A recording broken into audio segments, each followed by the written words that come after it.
Hi everybody, my name is Paul from InsideTheSun.com.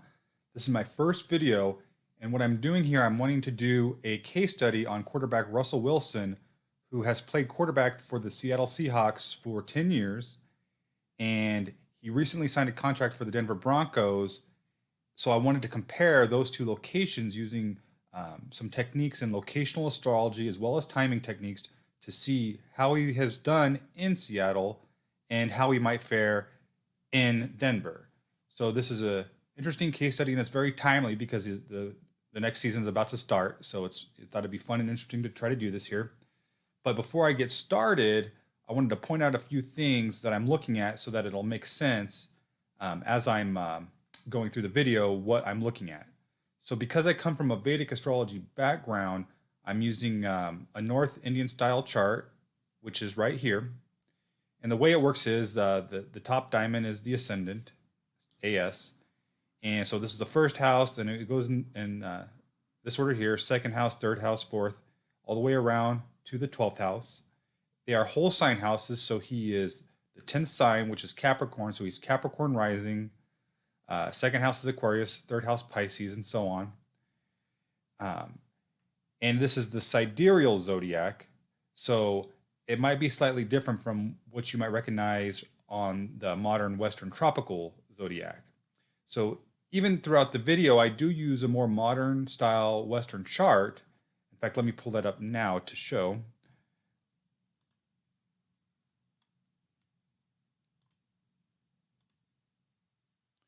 So here is the modern style Western chart, but I am still using the Sidereal Zodiac. So as you can see, 21 degrees Capricorn is the ascendant, and his sun is at 14 degrees Scorpio. The house system I'm using here, which I mainly use for the relocation charts to kind of see what's being activated on the various house cusps, I'm using porphyry house system. So you can see where the house cusps are based on the degrees from each of these lines. But I'm also looking at the equal house system, which you can do pretty easily using the math because you start from the ascendant at 21 degrees 44 minutes, and then every 21 degree 44 minute from there you can see the different equal house cusps. So those are the house systems I'm using on the modern Western style chart, even though it is the Sidereal Zodiac. So when I'm seeing what might be being activated in specific locations, and when I'm assessing the natal chart and what the primary influences might be for the planets in general, I tend to go with the Vedic chart with the whole sign houses and looking at the strength and the status of the planets from there. So these are just a couple of things I wanted to point out before I get started. It's a very interesting case study, very insightful, and always fun to look at. So please enjoy. So to start off, we are here in Cincinnati, Ohio, because this is where he was born. We're not going to spend too much time here because we want to look at mainly Seattle and Denver. But from here, we can kind of see the first thing we could look at is which planet did he follow most closely from where he was born in Cincinnati out to Seattle, Washington, where he's lived for the past 10 years or so. So it looks like he's probably followed his moon. So we will go to the Seattle, Washington region to see more specifically how close he was following that moon. So here's Seattle. You can zoom out.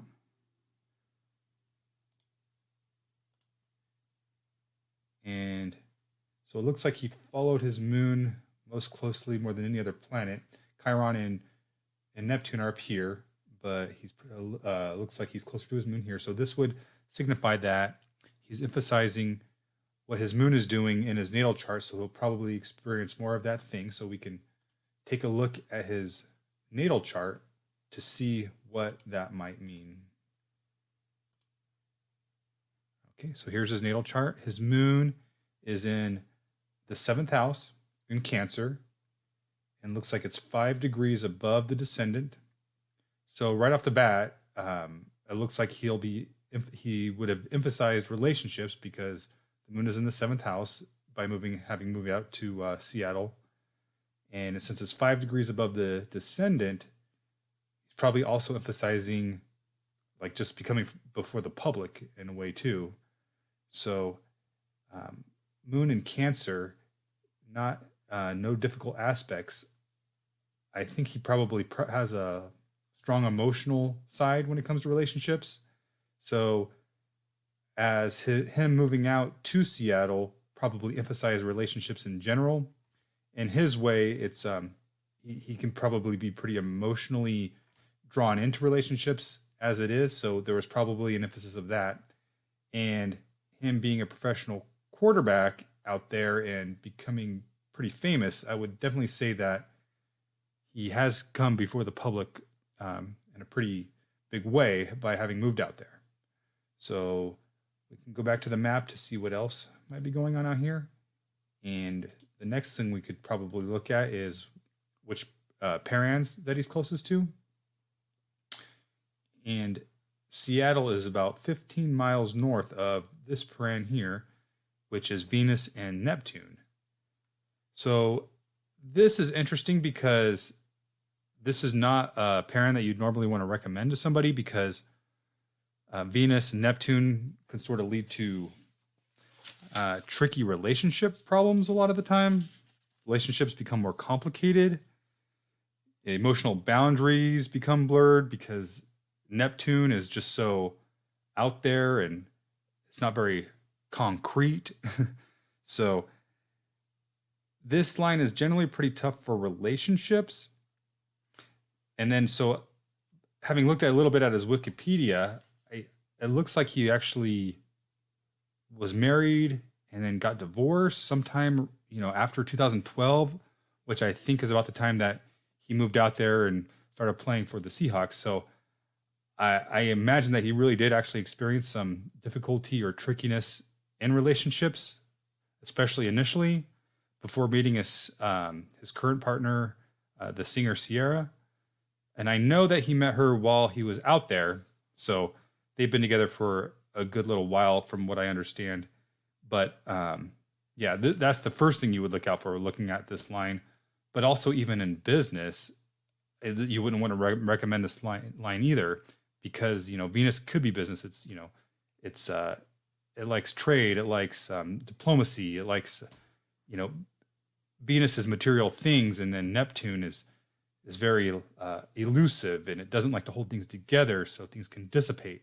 So it's not, if you're looking at business or career endeavors, this can create very elusive situations for those as well. But having seen Russell Wilson living there for the past 10 years, we know that he's had great success in his career. So this is why we want to look a little deeper into his natal chart to see why that might be. So I will pull that up now. Here is his Vedic chart. And so the first thing that jumps out actually in regards to Venus is he is a Capricorn rising because this is his ascendant. The 10th sign is Capricorn. For Capricorns, Venus can be a very strong planet for helping you achieve a lot of goals and making things happen in your life in a pretty big way, if Venus is placed well, because Venus lords the 5th house, which is Taurus, and the 10th house, which is Libra. So because it rules these two very dharmic, positive, beneficial houses, it has the potential to bring a lot of good into your life and help you do great things. And look, sure enough, his Venus is right there in Libra in the 10th house, about the strongest place it could possibly be. So his Venus has essentially lifted him up and helped him do great in career. The 10th house is career, the work you do in the world. So, looking at this, no matter what he did, he would probably have a lot of success in career. And, the 5th house is creative intelligence, good decision-making, generally good luck. His Venus has helped him in so many ways that it's probably one of the strongest Venus's placements you can have. So I'm thinking if his Venus is that strong, that it sort of helped him amplify what uh, what uh, what the potentiality of that pairing, that Venus Neptune pairing, because Neptune can be expansive, but it's almost like it has to be a chord that's struck just right in order for it to be so. So I think because he had such a strong Venus, that in a way he was able to strike just the right chord for the expansiveness that that pairing could bring. So I think this might be a sort of an outlier for somebody living on that line, because while he probably did experience some uh, elusiveness or some complications or emotional boundaries that weren't really clear as far as relationships go, I think the longer he was there, it sort of probably enhanced what he's been able to accomplish because of that expansive nature of Neptune too, and his very strong Venus. So I don't know, just some thoughts there, because when it comes to parans, let me go back here to the map. When it comes to parans, it is usually the natural significations of the planets, with occasionally some sort of outlier where it is sort of able to strike just the right chord, even with seemingly difficult combinations, to something that can be ultimately be pretty positive.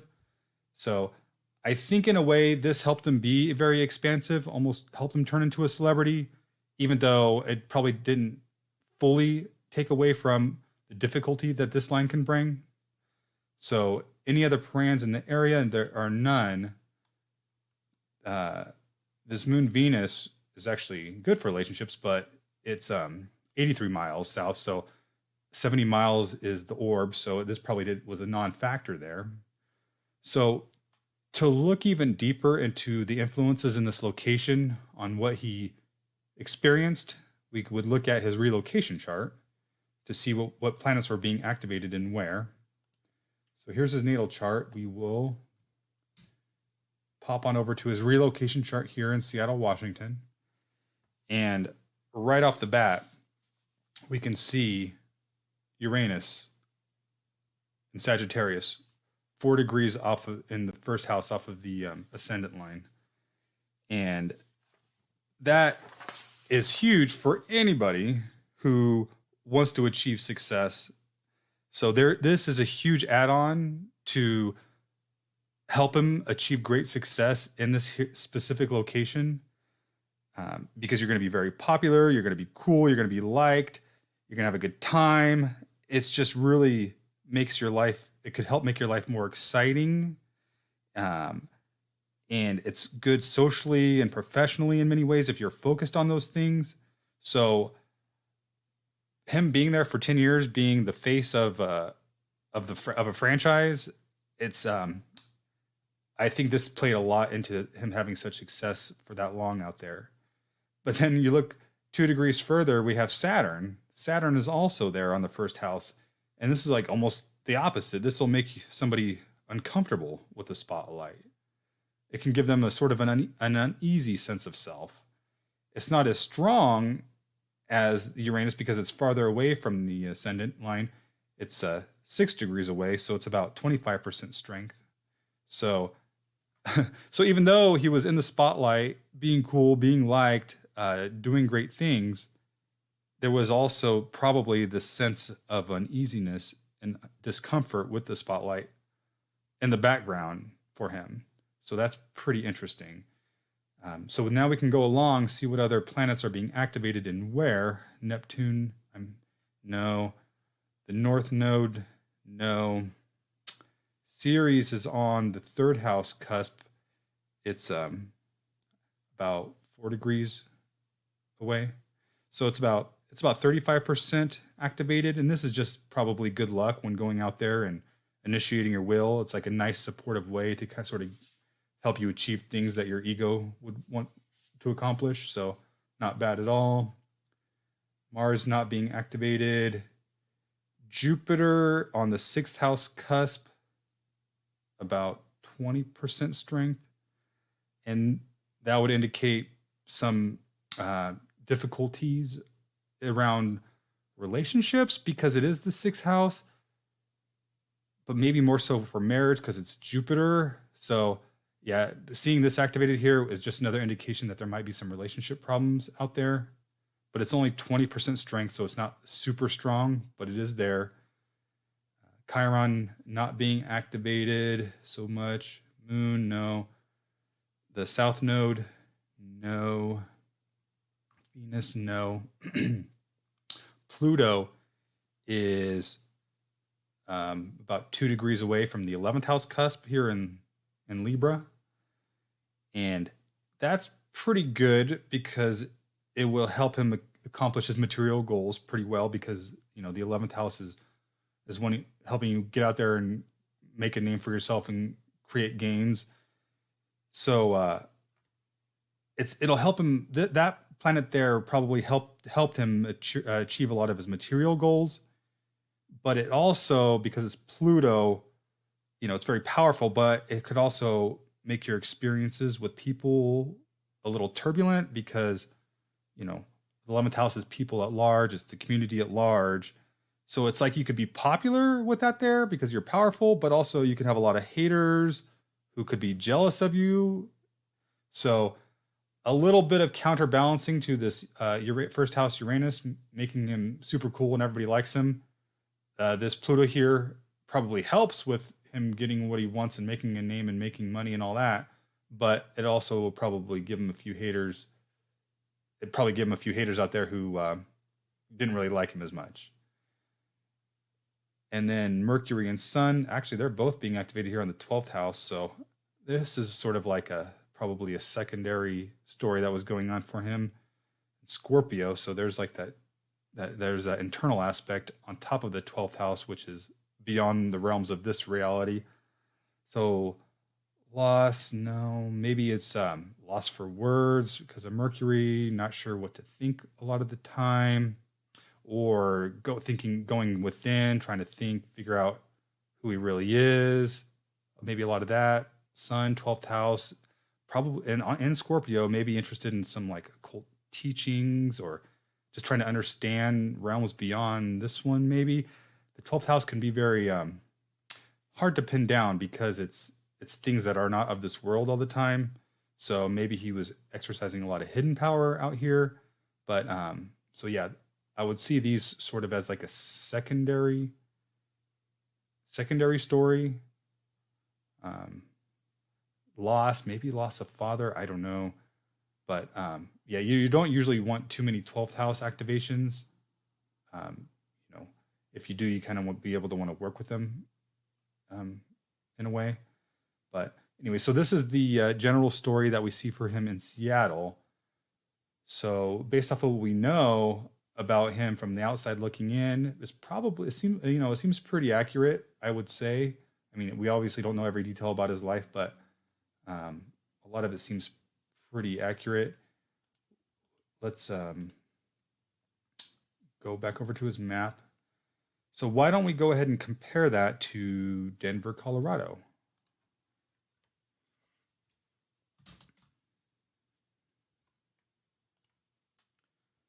And here it is. So looks like, okay, so Denver, Colorado. Well, okay, before we look at the params, we should look what planets did he follow out here. And it looks like it's right in between the moon local space line and the nodes local space line. So he probably got a little bit of activation of both of those. And we already saw from the moon, it was, in his case, emphasis on relationships and coming before the public. And so I guess being a star quarterback with a high profile relationship, both of those things are probably pretty true. And then we have the nodes, which can be a little more complicated. So to understand what those would be about more specifically, I would like to jump over to his natal chart again. So the North Node, Rahu, is in the 2nd house of Aquarius. The South Node, Ketu, is in the 8th house of Leo. So based on that placement, I would say that, well, first of all, the nodes are basically ups and downs in general because that's what they do. But the ups and downs, according to what, depends on how they are placed in the natal chart. So the second house is sustenance and your material strength. So and Rahu is desire and more. So I would say there'd be ups and downs, like between a strong desire for his material reality and stability, and then and on the other side of the coin, K2 losing it all, and the eighth house of things breaking. So he might have these ups and downs between, his strong desire for material reality and then feeling like you're losing it all, which would be this K2 in the eighth house. But he has an interesting situation because he's already achieved so much and has such a strong foundation in material stability, but everything is relative to each individual. However true it may seem, he might be feeling a little bit more of these ups and downs in this way, more so than he would, as in Seattle or somewhere else that was not emphasizing the node's local space line. So something to keep in mind there. And then we should go back to his map, which is here. And we can see he is in Denver, almost right exactly on Mercury, Ceres, Parian. So this is actually a really good line to be on. It's good for social and intellectual things. So, Ceres is abundance and support. Mercury is, out there communicating, thinking, talking, business transactions, that sort of stuff. And so, that's good for him if he's, good for his career and what he's trying to do. So it has a lot of good benefits, a lot of intellectual benefits. I almost think if he wanted to be an announcer, living in Denver would probably be good for him, but he's still playing. So I'm thinking if he's, studying all the playbooks and trying to lead the team with his words, this is probably a pretty good line for him to be on to accomplish those things. But there's a bit of an elephant in the room just north of there because there are some notoriously difficult lines just above there, and it is about 40 miles above, 40, 44. So yeah, we have these three parans up here. The first one is Mercury, Pluto, and that's about 40% strength. So in general, like the first thing I think of is like social anxiety. This line can give you some sort of social anxiety, but it's also good because it could give you a certain depth to your thinking and research, which I think would be good if you're researching the playbook, researching what the other team is doing. If you're strategizing, like, all these plays, all these, things that you need to study in order to be a good quarterback and a good football player and to keep winning as a football team. I could see could be a lot of depth to your study and how this can help for it. But yeah, there could be a bit of social anxiety, but the intensity in study would also be there. So I think, this one isn't so bad necessarily if he is like intensely studying and deep research and all this stuff. But if we go just above that, we have Venus, Pluto, and this is another tricky one for relationships. So, in a different way than Venus Neptune was, this one, it can actually make relationships. It can bring up the darker side of relationships in many ways. So these darker emotional dynamics can sometimes take over. So I don't know. This one, it's like things could be, passionate in a good way, but for a little while. But over the long term, those deep, unmet or unresolved issues like that Pluto can be stirred up in the realm of Venus, aka relationships. So it's a tricky one. it's not really a fun long-term happily ever after line. So like thinking about him and his relationships and his marriage, I would not necessarily want to recommend that line. And then even then, just above that, we have Saturn nodes, and this is about 35% strength. So you'll definitely feel all three of these if he's in Denver. And this is, all sorts of like Saturn energy. Saturn can be, constricting. It can be, like feel like have a burden on your shoulders, contracting. I mean, it'll want if you're working really hard every day, which I can't. I imagine that Russell Wilson probably does do that. For one, being a Capricorn, two, being a professional quarterback, you do have to work hard every day. So a lot of that hard work day in and day out could probably alleviate the heavy burden that Saturn might bring, but it's still with the nodes. So it's like this.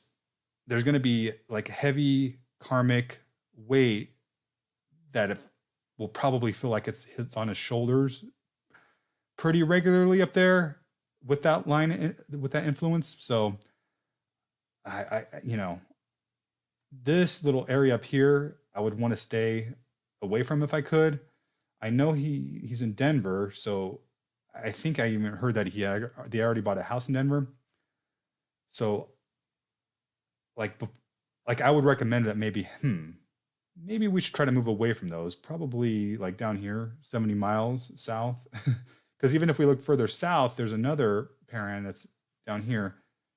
From Denver, it is 65 miles. It's Sun Ceres, and this is actually a good line to live near. It's actually can be really great, especially in the realm of career, because this is the sort of line that will give you a lot of good support for your career, a lot of great self-expression. So like if you were to live closer to the Sun Ceres line, it's one of those things where if you step forward and take initiative and put yourself out there, you can often get rewarded for it really well. So I'm thinking in my head, like, how do I play all these different influences with him being here in Denver? I would say I would try to move 70 miles south of these lines, which would be about 30 miles south of Denver. So if I were Russell Wilson, I would be more inclined to move down here. I don't know if there's any cities or suburbs 30 miles south of Denver, but that's what I would prefer. So you're not constantly dealing with these sort of tough emotional karmic dynamics in this area here. And then, if you're right here 30 miles south of Denver, you're getting both of these great lines, the Mercury series and Sun series. So anyways, just my thoughts there. And then to look a little deeper, we can also go to his relocation chart in Denver. So here he is. Here is his relocation chart in Denver. Sagittarius rising again. But, so Uranus has moved to the 12th house. So we'll get to, that's a big difference. First house Uranus versus 12th house Uranus. So sort of a big shift, but we'll get to that as we get around to the 12th house. What else is being activated here? Let's see. North node, no. Ceres, no. Okay, Mars, Pisces, right here on the third house cusp. So that's, as an athlete, Mars in the third house cusp, definitely good. Help you get out there, do stuff, make things happen. Good placement there. What's next? Jupiter, no. So Jupiter is no longer on a sixth house cusp. So that's a plus for alleviating a bit of relationship difficulties. Chiron, no. Moon, okay. So this is very strong eighth house placement of the moon, like less than a degree away. So even so this is kind of tough. I don't want to say it's a deal breaker, but it's a lot of emotional difficulty, I would say, could arise with this placement. So while he's out there's going to probably be some sort of emotional pain that's sort of like feels like it's deep within that he's going to be needing to work through. And which now that I'm thinking about all those Pluto lines, those Pluto Paran influences just north of Denver, it's almost like he's going to have, Pluto is in the 8th house, sort of have a lot of overlap. There's going to be I think a theme out there is probably going to be some deep emotional unresolved something that's going to be stirred up that he's going to have to work through if he's out there in Denver. It's when two things sort of line up like that. It's okay. So, so 8th house, moon, emotional dynamics and pain that will need to be worked through. So that is going to be a story to some degree or another. I still would recommend him to try to move 30 miles south of Denver. Probably be a little easier, but he still has this 8th house moon to think about.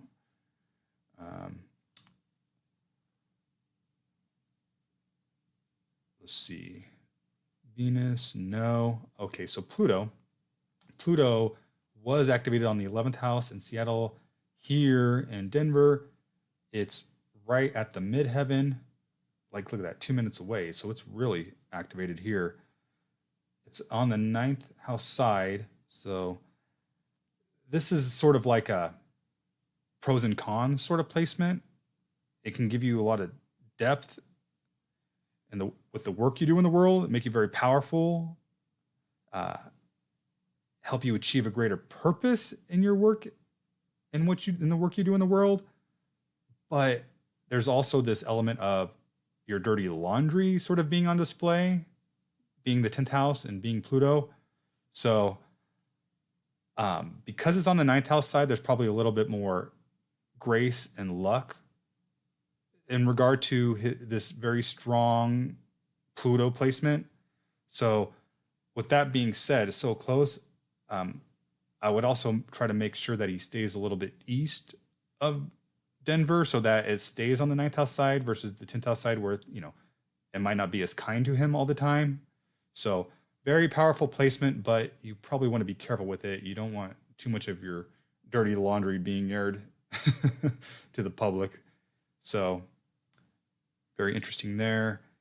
And then 11th house, we have Mercury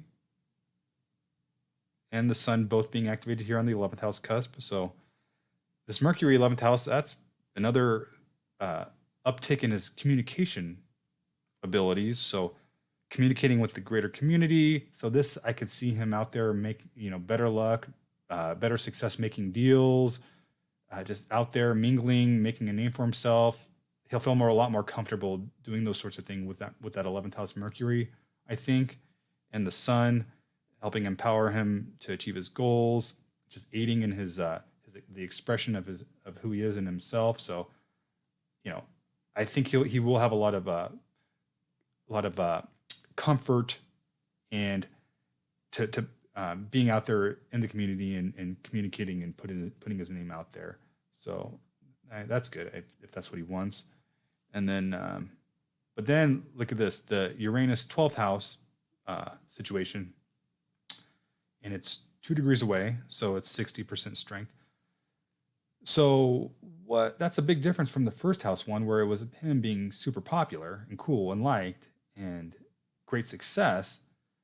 Now this 12th house, it could kind of probably go multiple ways.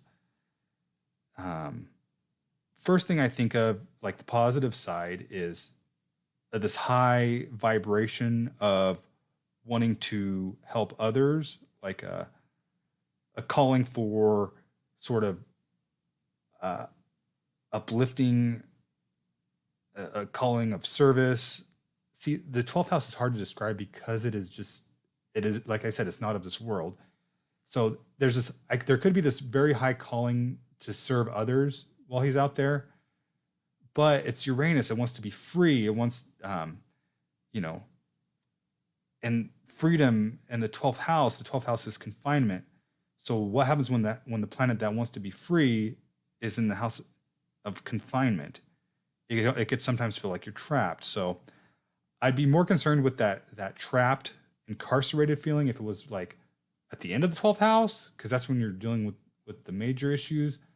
I'm thinking if he's focused on this high sense of service toward others, it would probably make that Uranus very happy, so he won't feel as trapped and confined. But there could be an element of that because it is Uranus. And then 2 degrees later, we have Saturn. Saturn is 4 degrees away from the cusp, so about 20%. And and so it's almost like he'll have that. He'll continue to have a little background feeling of isolation or disconnection. That like so many other things point to great success and his name being out there and making a name for himself in the community and all this other stuff. But that Saturn, it looks like, is still like just a little bit of isolation, a little bit of feeling disconnected, and it's sort of as a background thing out there too. So, oh, and one thing I almost missed after looking at his moon and then going to his Pluto, his Venus in Libra is activated. It is 6 degrees away from the midheaven, so it's 20% activated on the 9th house side, which is actually a very fortunate placement because we've seen how strong his Venus is. This will actually help activate and lift up and provide a lot of grace in the realm of success and fortune and just things working out better. So even though whatever difficulties we see, we can have a sense of relief and optimism that things will generally be successful and work out well with this Venus here. Okay. I think that's it. Quick assessment of Russell Wilson in Colorado and Denver. But just to reiterate, based off everything we saw, these 3 parents here, I would recommend moving 70 miles south of there, 30 miles south of Denver, and I would try to stay east so that the Pluto stays in the 9th house side of the midheaven, because the 9th house generally tends to be more lucky and graceful than the 10th house can be, especially a planet like Pluto. So I don't know where he moved, but if I were to suggest something, I would suggest something around here, 30 miles southeast of Denver. So the next question we want to ask is, well, how will he do while he's playing football in Denver? Will he have success at quarterback position there, or what will it look like? But before we get to that, I do have one more thought about his relationships. Having moved from Seattle to Denver, it kind of came across my mind as I had been going through this, and it's in regards to that Venus-Neptune line. So let's go back there real quick because something dawned on me while looking at this, so I want to kind of hash it out a little bit. So, like I said, normally this is kind of not very good for relationships. Kind of makes it relationships kind of fall apart in a way. And while that's sort of what happened, I think, during the beginning of his time there, I don't know, I say around halfway through, he met his current spouse, Sierra. And from what I can tell, it's, a pretty good relationship. They're still together and everything. And now it has me thinking, well, so what is going better for him with Sierra in the relationship here than, you would normally think? And then it got me thinking, well, who is Sierra? She is a celebrity. She's extremely attractive. And, so she's super Venus. And when they got together, they sort of became this celebrity couple. And that's the expansiveness of Neptune coming into play, where it's almost like a sort of a whimsical fairy tale type situation with this Venus and Neptune. So it's almost like, now that I'm thinking about it, he sort of struck a right chord in terms of relationships with his current partner, as far as this, Venus Neptune goes. So I don't know, something to think about. So if I guess, to kind of further that hypothesis, I'm wondering if, anybody else who lives on this line and, starts dating a celebrity and becomes a celebrity couple might work out pretty well. So I'd like to I'd like to see some examples of that. Might be interesting to think about. But then if this is true, if this is how it played out, it makes me think further what the relationship will evolve into in Denver. So let's go back there.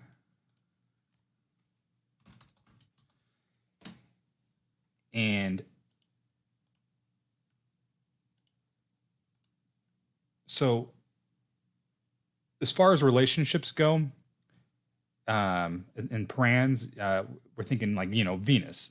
And remember we were talking about the Venus-Pluto. I think it could be like, not as fairy tale like their relationship. It could bring up a little more, I don't know, shadow stuff that might have to be worked through, like deeper, I don't know, unresolved subconscious issues in relationships that might need to be worked to, as opposed to the fairy tale whimsical type celebrity relationship that they've experienced so far during their time in Seattle. And then also going back to their relocation chart,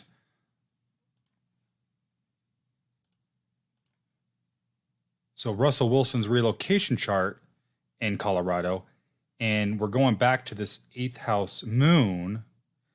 So another thing that can signify is like marriage, but sort of not marriage as we think of like happily ever after necessarily, more like the ball and chain karmic marriage situation. So between this 8th house moon, the Pluto Venus paran, and moving away from the Venus Neptune, I think that they will see a shift in their type of relationship evolve in that sort of way. So just some thoughts on that. And having said all that, now I want to ask the question, what will his success look like as far as quarterback goes in Denver versus how it went in Seattle? And I think to really dive into that question, we'd want to look more so than just the astrolocality, which as far as the astrolocality goes, it looks pretty good. I don't see any reason why he wouldn't have success as a leader, as an athlete, as someone in the community. So all these things on the map point to success more than it would stumbling blocks to make it happen out there. But to get an even deeper idea of what it might look like, we're going to want to look at his timing, the timing of the planets that are being activated in his natal chart. And this can be seen from the Vedic chart here and the Viṁśottarī Daśā. Let me see if I can. Okay, so here we go. So he's currently in a sun period, and that began in 2019. And okay, so before we even get to like what the period that he's currently in, let's go back to where he was before that. He was in his Venus time period from 1999 till 2019. So 20 years during his teenage years, early 20s, all the way up to age 30, his strongest planet, Venus, was fully activated, essentially lifting him up, bringing him to great heights, and carrying him along in this amazing way. Victorious in his endeavors, great person, success, like all these great things. Venus like just picked him up and just allowed him to completely flourish in who he was for those 20 years from 1999 to 2019. So in 2019, in November 2019, he went through a major shift and went into a sun period. And So currently, he's about, let's see, so 2022. So he's about 3 years in, almost 3 years into his sun period. So I took a look at his Wikipedia to see like how his career went specifically in Seattle, as far as his winning records, that he won the Super Bowl and all this stuff. So it's interesting because the years that his Venus was activated, he had achieved a higher level of sustained success as far as winning records.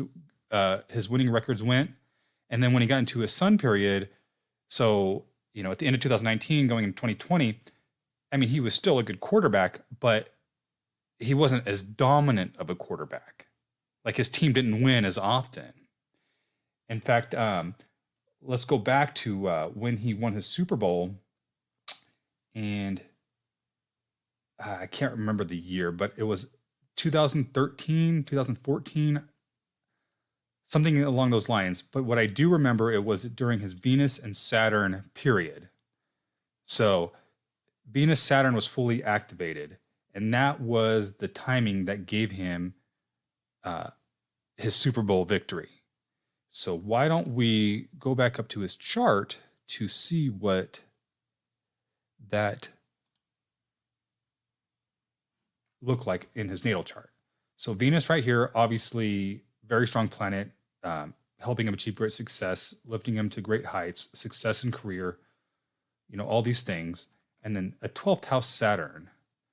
Now, you wouldn't normally think that a 12th house Saturn would help someone achieve the success of winning a Super Bowl, but let's think about why that would be. Well, a couple things, actually. It is a 311 relationship. So these two planets, when working together by their distance apart, like work together to achieve greater goals and greater success. That, in combination with his rising sign being Capricorn, Saturn being the ruling planet of his ascendant. So by Saturn being activated, even though it's in the 12th house, is activating him and his identity and who he is. So there's two things that would make that would account for that timing. And then one more, Saturn is exalted in Libra. So Venus is rules Libra. So, and Libra is in his 10th house. So tying all those things together, that was a very fruitful time period for him overall. And it was the time, I think the season before that, he had an amazing record. He went to the Super Bowl 2 years in a row, and it was during this time period.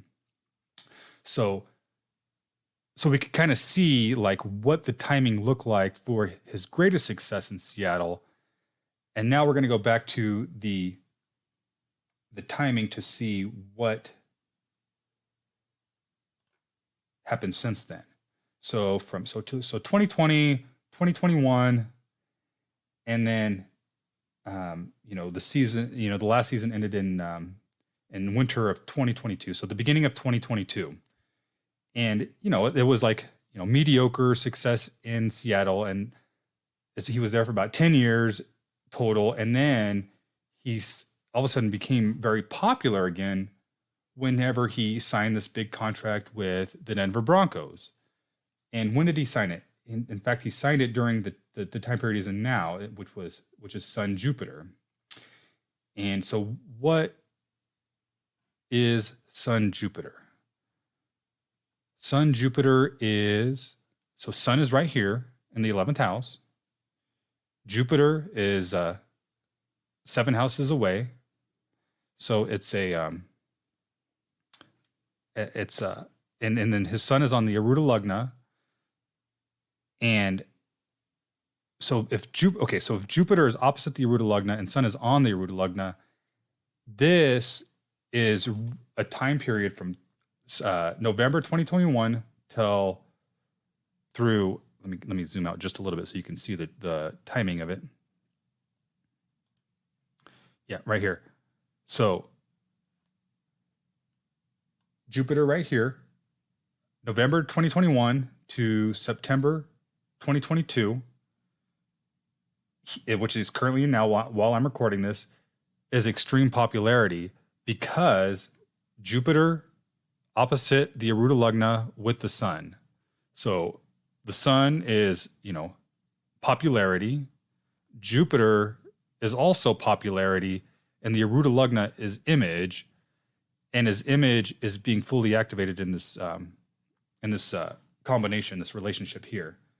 So, very successful time for him outside of being in his Venus time period where he was like achieving ongoing success. So from 2019 till now, it was like he wasn't getting the full effects of Venus, but this is in a different way this year that he's experiencing. While he's signed with the Broncos, is seeing a great amount of success because of what's being activated here with the Sun and Jupiter. But what's going to happen next? Well, the season starts here in September 2022, which is right when he switches to Sun-Saturn. And Sun-Saturn, you see, is in a 212 relationship. 212 is friction. And Sun-Saturn is a notoriously difficult combination. It quite often manifests as like conflicts with father, but the Sun can also be, bosses and authority figures. So what I'm seeing in that first year that he's playing with the Broncos, it's not going to go as smoothly as everybody thinks it's going to go now, because there's going to be some friction. They're not going to be he's not going to be on the same page completely with his coaches and his managers and everything like that. There might be a struggle for who is the authority this season. It only lasts 1 year. So, but the timing of that makes me think that he's not going to be as successful as first year in Denver as everybody thinks and hopes he will. But it's only for 1 year. So what happens the year after that? Well, in August 2023, right before the season after that starts, he goes into Sun Mercury. So let's see what Sun Mercury are doing. They're conjunct, and they're on the Aruda Lugna. So his Sun is still activated. So overall, during his Sun time period, he's gonna be popular. He's gonna have authority. He's gonna be noticed, and it's in the 11th house, so he's gonna be out there in the public, building a name for himself in general. But the flavor between the sub dashas, the sub periods within the time frame of the Sun period, he'll have different flavors of that. And whenever it is Sun Mercury, his second year that he'll be playing in Denver, he'll be more aligned. He'll be more aligned with his coaches, and he'll be able to communicate who he is as an authority as well. So I think he'll be much more on the same page with everybody, and they'll be on the same page with him that second year for sure. So I think he will exceed expectations that second year that he's there. It doesn't seem as powerful as that Venus-Saturn activation whenever he won the Super Bowl, but I think he will do a lot better his second year in Denver than he will his first. And then if we want to go to the third year, we can see that he's activating Sun K2. So that will be activated going into his third year as in Denver. And I don't know how that can lead to a lot of success, because K2 wants things to fall apart and not materialize. So I don't think his third season will really last. And if it does, it won't really meet anybody's expectations of what he should be doing out there. So, but after that, he has Sun Venus, and that actually gets activated halfway through the season. So in his third year in Denver, if he's able to sort of maintain the falling apart effect of K2, his Venus will be activated, and we all know what his Venus will do for him. It'll lift him up to great heights. So I think he could end his third year in Denver probably on a high note, but it is in a 2-12 relationship, meaning there will be just some friction overall. Things don't go as smoothly whenever the dasha and the subdasha are in a 2-12 relationship. It just seems like more friction in general, even if they are good planets doing great things. So I think he could finish that third year on a high note, even though he might be stumbling into the third year. But we will see. And then after that, it's going to be a whole nother time period for him. So anyways, that's the next 3 to 4 years out. I'm not sure how long he signed his contract for, but yeah, to summarize real quickly, the first year not going to live up to people's expectations.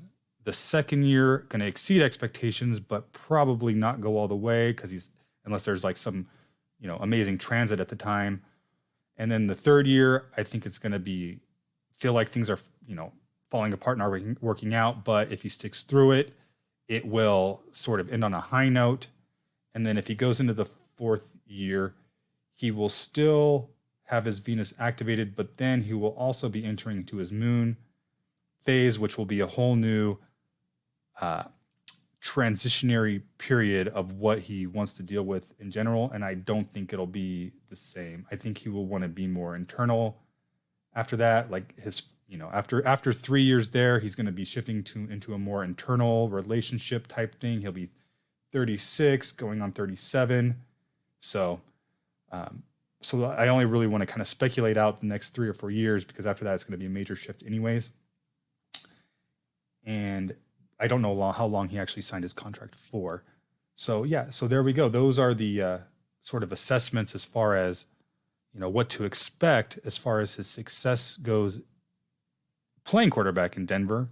And it's kind of interesting to think about. I'm excited to see how it plays out so I can compare to, what my analysis is. And for now, I think that's it. All right. Thank you so much for watching. I hope you enjoyed this case study. I really enjoyed putting it together. The thing about athletes, it's kind of fun because their timeline in certain locations is so clear and delineated that we can easily compare when they were in certain places. One issue, though, is while I was able to compare these two major cities, I don't, a lot of times they might have a second home or they're, living during the off season. So I wasn't able to necessarily include the whole picture. But with the major cities that I did include, I hope I was able to provide some insight, kind of look into what was going on in the majority of the way.